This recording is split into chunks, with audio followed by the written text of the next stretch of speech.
The hospital room smelled of antiseptic and fading hope, but I clung to the ultrasound photo in my hand, its edges worn from weeks of worry. My husband, Elias, lay unconscious, tubes snaking from his body, his chest rising faintly under the sterile white sheet. I whispered his name, praying for the spark in his hazel eyes to return, knowing our unborn child deserved to meet him. My name is Julian Carter, 28, a graphic designer from Portland, Oregon, with a penchant for overthinking and a heart too big for my own good. Elias, 29, my husband of 3 years, was a carpenter with hands that could craft dreams from wood. We'd been planning our future. A small house in the suburbs, a nursery painted in soft blues and yellows, a life where our adopted child would know love without boundaries. But a car accident 3 weeks ago had shattered that dream, leaving Elias in a coma and me drowning in fear.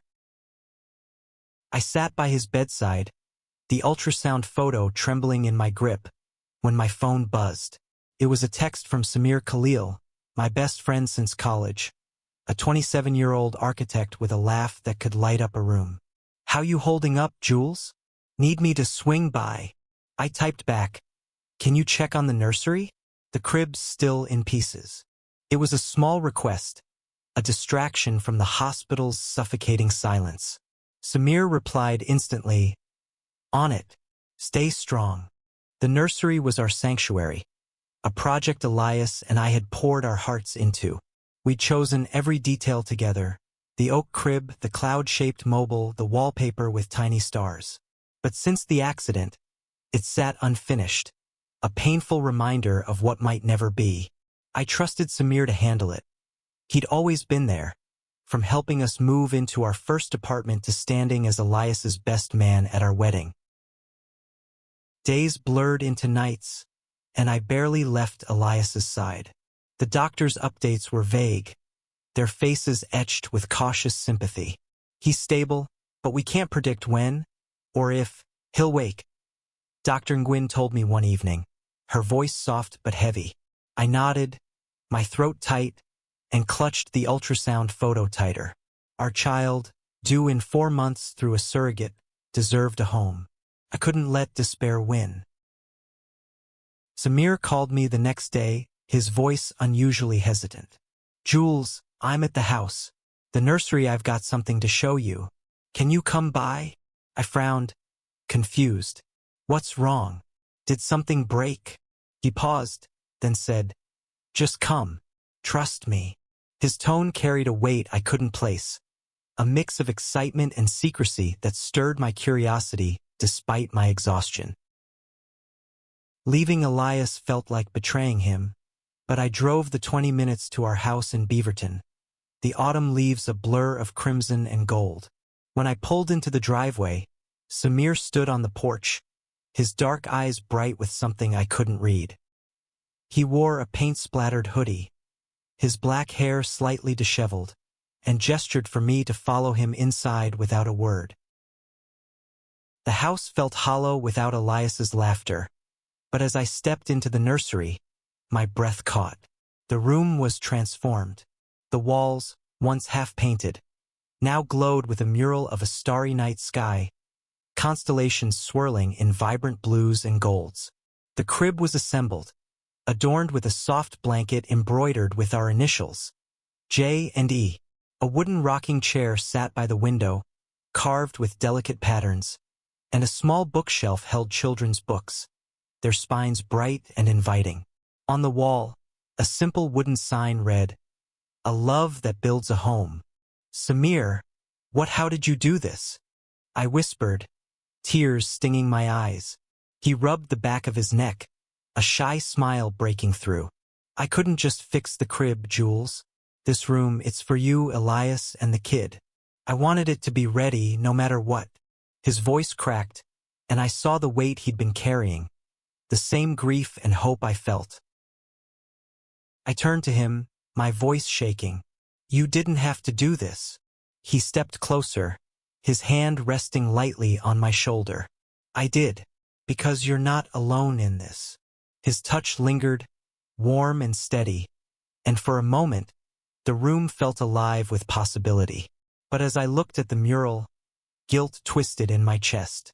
Elias was still in the hospital, fighting for his life, and here I was, standing in a room meant for our family, with Samir's kindness threatening to blur lines I hadn't dared to cross. The air grew heavy, and Samir's eyes met mine, searching. "Jules, there's something else," he said softly, his voice barely above a whisper. My heart raced, sensing a shift, a secret he hadn't yet shared. What he said next would change everything, and I wasn't ready for it. Samir's words hung in the air, fragile and charged, like a spark waiting to ignite. "I've been wanting to tell you something for a long time," he said, his voice low, his eyes fixed on the nursery floor. My pulse quickened, torn between the warmth of the room and the cold fear of what he might say. I stepped back, my hand brushing the edge of the crib, grounding myself. "Samir, what is it?" I asked, my voice barely steady. He took a deep breath, his shoulders tensing. "I've always cared about you, Jules. More than I should. More than a friend." The confession landed like a stone in my chest, heavy and unyielding. Samir, my best friend, the one who'd stood by me through every high and low, was admitting feelings I'd never suspected. I stared at him, my mind racing. Samir was 27, single, with a quiet intensity that drew people in. His Lebanese heritage gave him a warmth that felt like home, but I'd never seen him as anything but a brother. Elias was my world. His humor, his gentle strength, the way he'd hum off-key while sanding wood. Yet here was Samir, pouring his heart into this nursery, into me at the worst possible time. "I don't know what to say," I managed, my voice cracking. "Elias is—" I couldn't finish. Samir nodded, his jaw tight. I know he's your everything. I just couldn't keep it inside anymore. Not with everything going on." He gestured to the room, the mural, the care in every detail. "This was for you, for both of you. But I needed you to know how I feel." The nursery felt smaller, the starry walls closing in. I wanted to be angry, to tell him this wasn't fair, but his vulnerability stopped me. He wasn't asking for anything, just laying his truth bare. "Samir," I said, my voice softer now, "you're my family, but Elias, he's my home." He nodded, a flicker of pain crossing his face, but he didn't push. Instead, he picked up a paintbrush from the floor, twirling it in his hands. "Let's finish the room," he said, forcing a smile. "For the kid." We worked in silence, painting the final wall, the brushstrokes a fragile truce. My mind churned, guilt and gratitude warring within me. Samir's confession was a crack in our friendship, but his effort, the nursery, the mural, the love woven into every detail, was undeniable. I couldn't hate him for feeling too much, not when I was barely holding myself together. By evening, the nursery was complete, a masterpiece of hope. Samir stepped back, wiping paint from his cheek. "It's perfect," he said, his voice steady again. I nodded, tears welling up. "It is. Thank you." But as I looked at him, I saw the weight of his unspoken love, and it scared me. What did this mean for us? For Elias? The next day, I returned to the hospital, the nursery's warmth a distant memory. Elias's condition hadn't changed, but I felt different. Unsettled, like I was betraying him just by standing in that room with Samir. I told Elias about the nursery, describing the mural, the rocking chair, every detail Samir had crafted. "You'd love it?"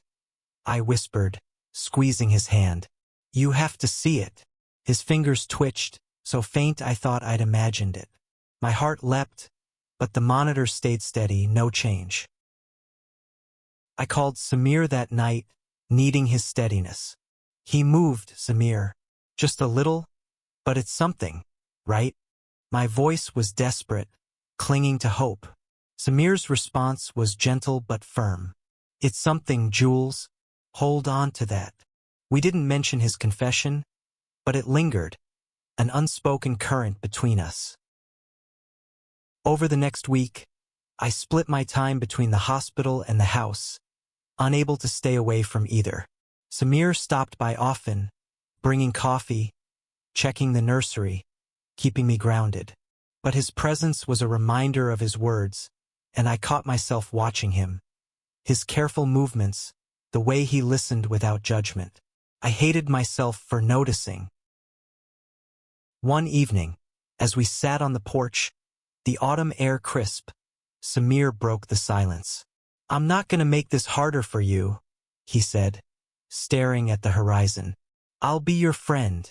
Nothing more, unless you tell me otherwise." His honesty disarmed me, and I nodded, grateful but conflicted.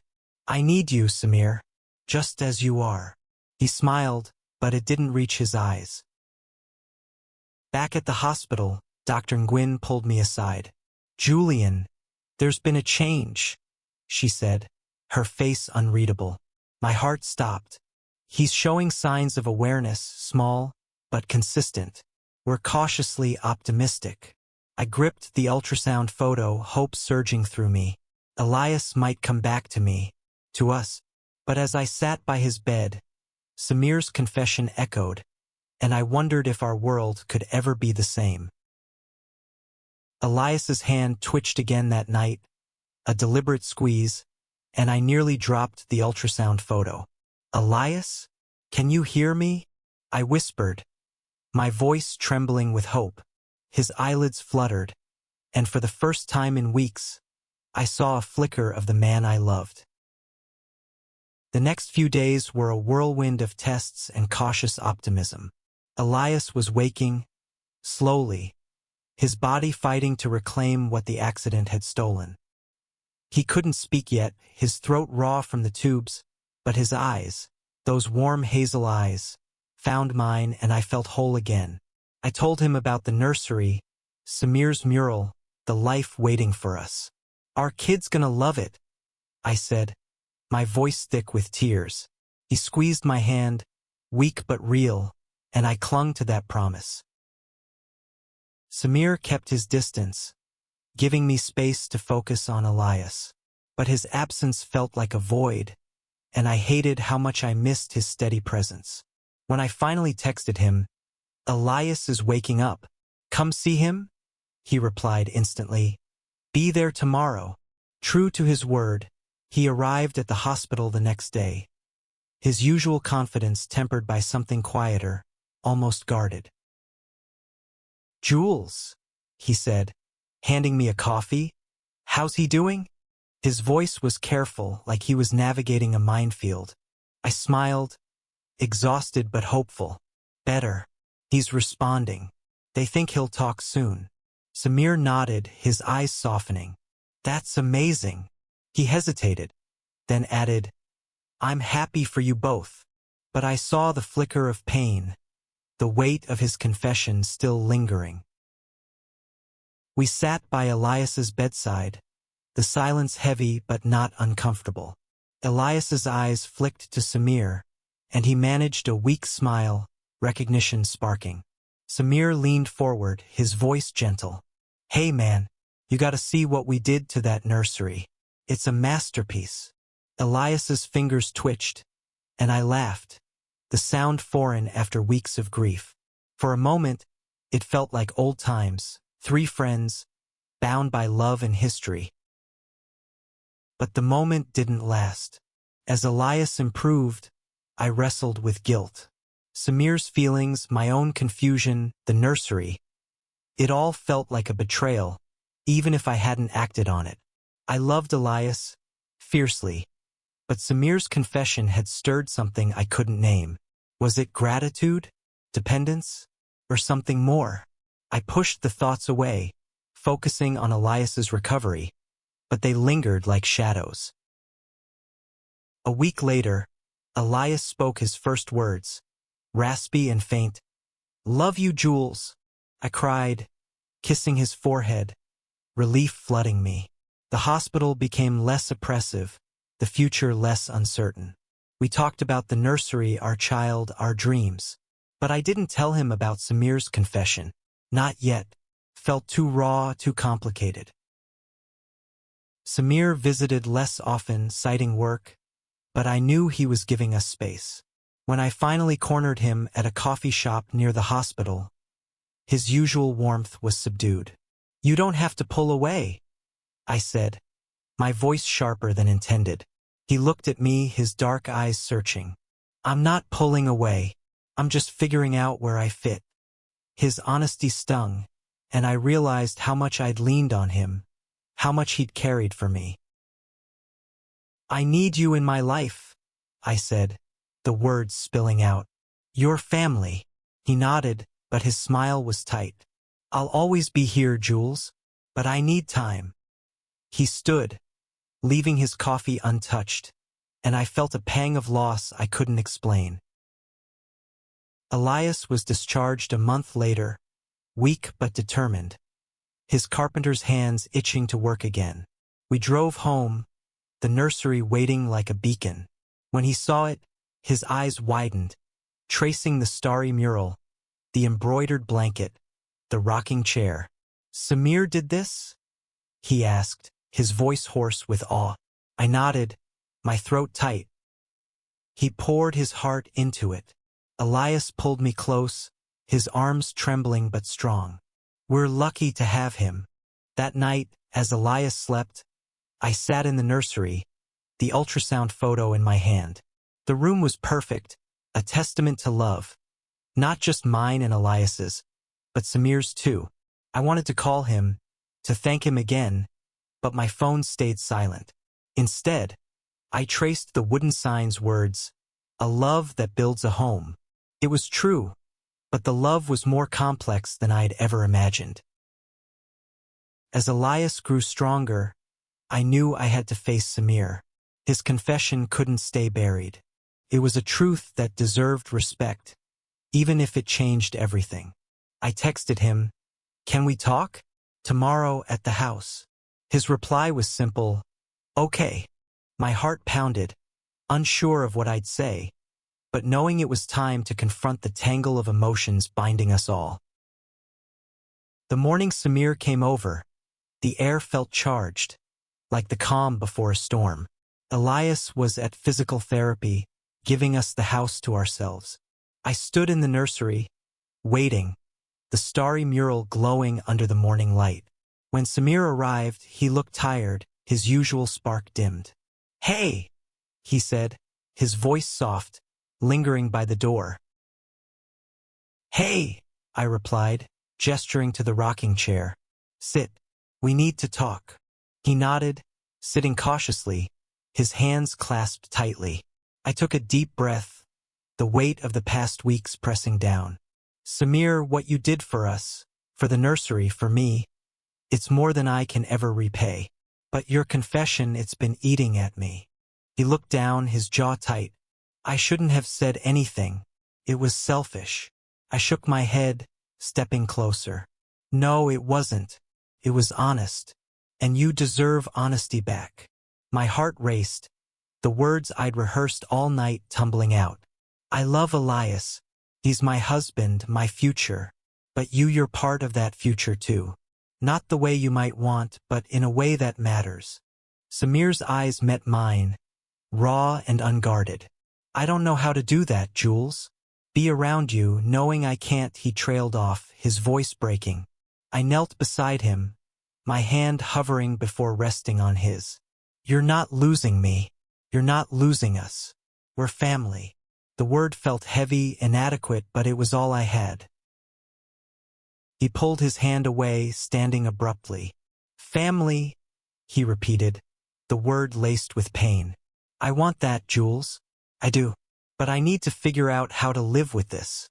He gestured vaguely, encompassing the nursery, me, everything. "I'll always be here for you and Elias. But I need space to let this go." I nodded, tears burning my eyes. "Take the time you need. But don't disappear." He gave a small, sad smile. "I won't." He left quietly, the door clicking shut, and I sat in the nursery, the silence deafening. The mural, the crib, the sign.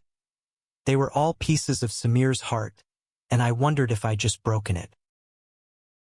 Elias came home that afternoon, his step steadier, his smile brighter. He noticed my quietness, his hand finding mine. "What's wrong, Jules?" he asked, his voice gentle. I hesitated, then told him everything. Samir's confession, the nursery, the guilt. Elias listened, his face unreadable, then pulled me into a hug. "He's a good man," he said softly. "And he loves you. I can't be mad at that." His acceptance floored me. "You're not upset?" I asked, searching his eyes.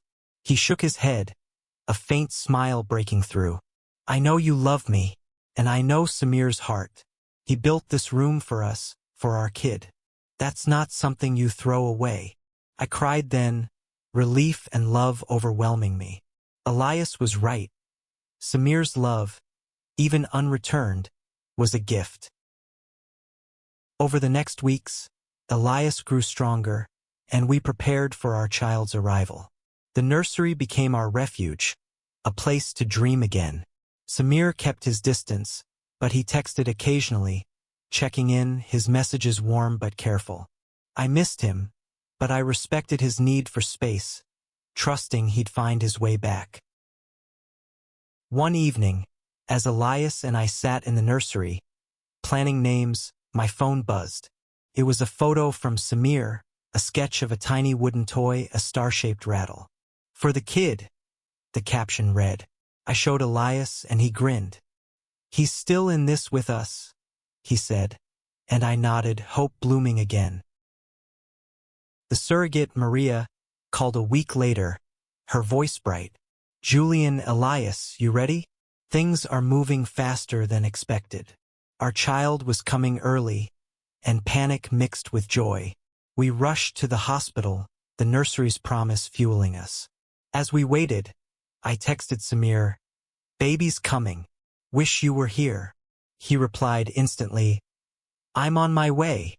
Samir arrived just as Maria went into labor, his presence a quiet anchor. He didn't say much, but his eyes were warm, his smile genuine. When our daughter, Lila, was born, her tiny cries filled the room, and Elias and I wept, holding her together. Samir stood back, watching, his expression a mix of joy and something bittersweet. "She's perfect," he said, his voice thick.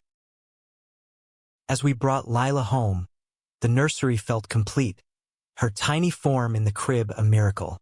Samir visited, bringing the star-shaped rattle, and Elias hugged him, no words needed. But I saw the distance in Samir's eyes, the love he was trying to let go. I wanted to fix it, to keep him close, but I knew some things had to heal on their own. Lila's first weeks were a blur of sleepless nights and overwhelming love. The nursery, with its starry mural and wooden sign, became our world, a cocoon where Elias and I learned to be parents. Samir visited sparingly, always with a gift, a book, a onesie, the rattle he'd carved. Each time, he stayed just long enough to hold Lila, his smile soft but fleeting, then left with an excuse about work. One evening, as Lila slept, Elias and I sat in the rocking chair, her tiny breaths a rhythm between us. "We need to talk about Samir," Elias said, his voice low. I nodded, my chest tight. "He's pulling away," I said, the words heavy. "I don't know how to fix it." Elias squeezed my hand. "We fix it by showing him he's still part of this. He's not just your friend, Jules. He's ours." The next day I called Samir, insisting he come over. When he arrived, he looked wary, his hands stuffed in his pockets. "What's up?" he asked, glancing at Lila's crib. I took a deep breath, my heart pounding. "Samir, you built this room. You carried us when I couldn't. We want you in Lila's life, not just as a friend, but as family. Her godfather." His eyes widened, a mix of surprise and emotion. "Godfather?" he repeated, his voice cracking. Elias stepped forward, his smile warm. Yeah, man, you're stuck with us. Lila needs you. Samir looked at the nursery, the mural, the sign, and tears welled up. I don't know if I can, he said, his voice raw. Not with how I feel. I stepped closer, my voice steady. Your love doesn't break us. It makes us stronger. You built this home with us. He looked at me, then Elias, and something shifted, a weight lifting. Okay, he said finally, a small smile breaking through. I'm in. From that day, Samir became a constant in our lives again. He'd come over with sketches for Lila's future treehouse, read her stories in his warm, animated voice, and laugh with Elias over bad dad jokes. The nursery sign, a love that builds a home, took on new meaning, not just romantic love, but the fierce, messy love of chosen family. One spring afternoon, we sat in the backyard, Lila giggling in Samir's arms as Elias grilled. I watched them, my heart full. Samir had found his place, not as a shadow of what might have been, but as a vital part of our story. He'd fixed more than the nursery. He'd helped us rebuild hope, trust, and love in a way that transcended definitions. As the sun set, painting the sky in hues that echoed the nursery's mural, I realized the truth. Love wasn't a straight line. It was a constellation, each point connected, each shining brighter because of the others. Samir caught my eye, his smile free of pain for the first time in months. You good, Jules? He asked. I nodded, holding Elias's hand, Lila's laughter filling the air. Yeah, I said. We're home.